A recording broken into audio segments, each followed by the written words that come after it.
1992 жылы 5 январында Кыргыз Республикасы менен Кытай Эл Республикасынын ортосунда дипломатиялык мамилелерди орнотуу жөнүндө биргелешкен коммюникеге кол коюлган. Ошол учурдан тартып Кыргызстан менен Кытайдын достук коңшу мамлекеттер катары өз ара мамилелеринин жаңы тарыхы башталды. 30 жылдан ашуун убакыттын ичинде эки тарап кадам сайын эки тараптуу кызматташтыкты өнүктүрүп жана кызматташтыкты бекемдешти. Бул мезгилдин ичинде эки мамлекеттин өз ара аракеттенүүсүнүн дээрлик бардык тармактарын камтыган бекем укуктук база түзүлгөн. Бүгүнкү күндө Кыргыз-Кытай мамилелери динамикалуу өнүгүүдө, стратегиялык өнүктөштүктү бекемдөөгө, эки өлкөнүн ортосундагы өз ара ишеним, салттуу достук жана жакшы коңшулук мамилелер шарт түзүүдө. 2023 жылы бир катар жогорку деңгээлдеги эки тараптуу визиттер болуп өттү. Алардын ичинен эң негизгиси Кыргыз Республикасынын президенти Садыр Жапаровдун мамлекеттик сапары менен мамлекет башчынын Борбордук Азия Кытай саммитине катышуусу болду.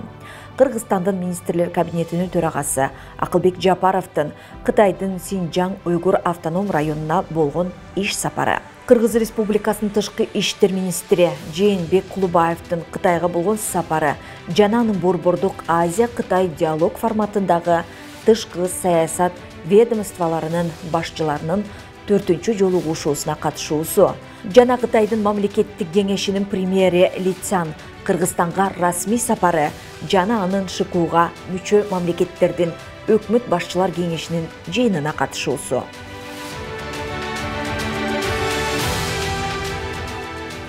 2023 жылы Кыргыз Республикасынын президенти Садыр Жапаровдун Кытай Эл Республикасына мамлекеттик сапарынын жыйынтыгы боюнча эки өлкөнүн ортосундагы мамилелер ар тараптуу стратегиялык өнүктөштүктүн жаңы деңгээлине чыкты. Аталган сапар Кыргызстан менен Кытайдын өз ара мамилелеринин тарыхында жаңы баракты ачты. Тышкы экономикалык байланыштар жаатында биз Кытайды башкы жана маанилүү өнүктөштөрдүн бири катары карайбыз.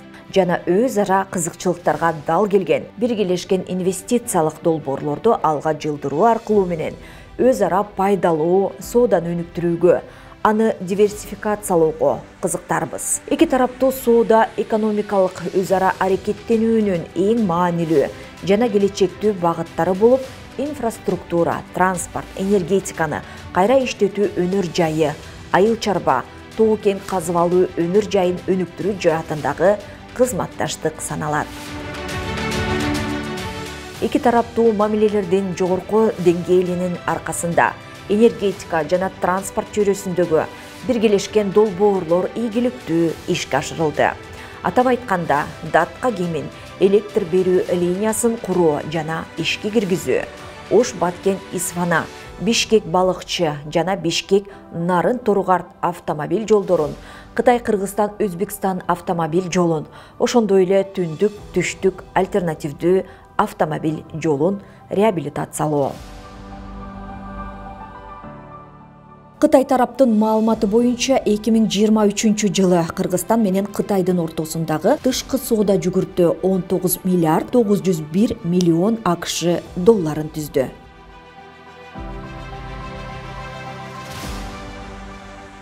Тараптар Кытай-Кыргызстан Өзбекстан темир жолун куруу долбоору боюнча активдүү жана туруктуу иштерди жүргүзүп жатышат. Кытай-Кыргызстан Өзбекстан темир жолунун курулушу бир алкак, бир жол демилгесинин алкагындагы флагмандык долбоор жана аймактык коммуникациялардын потенциалын толук кандуу ачууга карай маанилүү кадам болушу керек. Аны мындан ары ийгиликтүү ишке ашыруу Борбордук Азиядагы экономикалык өнүктөштүктү тереңдетүүгө жана кеңейтүүгө, инфраструктураны жана маданий өз ара аракеттенүүнү жакшыртууга өбөлгө түзөт.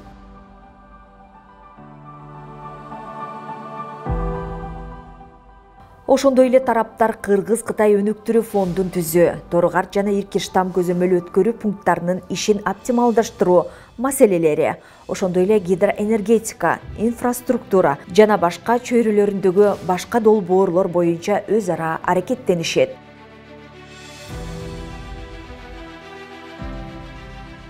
Учурда Кыргызстан менен Кытайдын ортосунда Үрүмчү, Бишкек Үрүмчү, Сиань, Бишкек Сиань, Пекин, Бишкек Пекин, Ченду, Бишкек Ченду каттамдары бар. Дипломатиялык мамилелер түзүлгөн учурдан тартып, маданий гуманитардык чөйрөдө, атап айтканда билим берүү тармагында ийгиликтүү өз ара аракеттенүү ишке ашырылууда. Азыркы учурда Кытайда билим алууга болгон кызыгуу Кыргызстандын жаш муундарынын арасында тездик менен өсүүдө. Ошондой эле Кыргыз Республикасында Кытай тилин жана маданиятын өнүктүрүү активдүү колдоого алынууда. Атап айтканда, биздин өлкөдө бүгүнкү күндө университеттерде Кытай таануу факультеттери, Конфуций институттары ийгиликтүү иштеп жатат. Бишкек шаарында Кытай тилин тереңдетип окуткан орто мектеп бар. 2023 жылдын май айында Кыргызстандын президенти Садыр Жапаровдун Кытайга болгон мамлекеттик сапары учурунда маданий борборлорду өз ара түзүү жөнүндө Кыргызстандын министрлер кабинети менен Кытай өкмөтүнүн ортосунда кол коюлган келишимге ылайык Кыргызстанда жана Кытайда маданий борборлорду ачуу боюнча иштер жүргүзүлүүдө.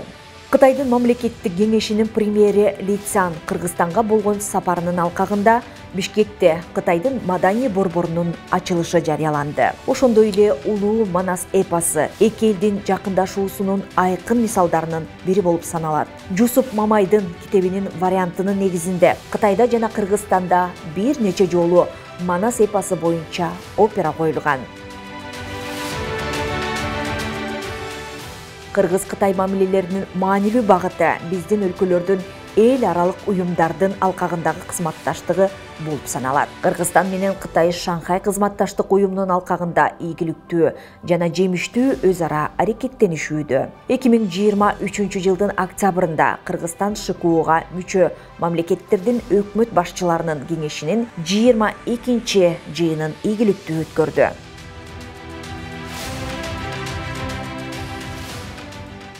Шанхай кызматташтык уюм саясий диалог үчүн жана коопсуздуктун, соода-экономикалык кызматташтыктын жана маданий гуманитардык өз ара аракеттенүүнүн дээрлик бардык аспектилери боюнча өз ара аракеттенүүнү өнүктүрүү үчүн жакшы аянтча болуп саналат. Андан тышкары, тараптар Бириккен Улуттар уюмунун жана башка эл аралык жана регионалдык түзүмдөрдүн алкагында активдүү өз ара аракеттенишүүдө. Тараптар Борбордук Азия Кытай форматынын алкагында иштер активдүү жүргүзүлүүдө. 2023 жылы аталган форматта мамлекет башчыларынын тышкы саясат жана башка ведомстволордун деңгээлинде көп тараптуу жолугушуулар болуп өттү.